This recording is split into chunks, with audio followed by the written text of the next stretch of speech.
rain have already fallen. At 4:12 p.m., Doppler radar indicated thunderstorms producing heavy rain across the Warren area. Up to 2 inches of rain have already fallen. Flash flooding is ongoing or expected to begin shortly. Hazard, life-threatening flash flooding. Heavy rain producing flash flooding.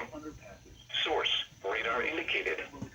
Impact, life-threatening flash flooding of creeks and streams, urban areas, highways, streets, and underpasses. State Park and Bowie Some Creek. locations that will experience Additional flooding rainfall amounts include of 1 to 2 Wilmington, inches are Dark, possible Angier, in the Warren Irwin, area. Coates, Anderson Creek, Timberlake, Seminole, Raven Rock State Park, and Bowie's Creek. Additional rainfall amounts of 1 to 2 inches are possible in the Warren area.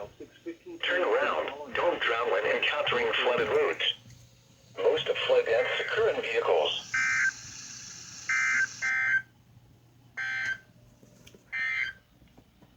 The following messages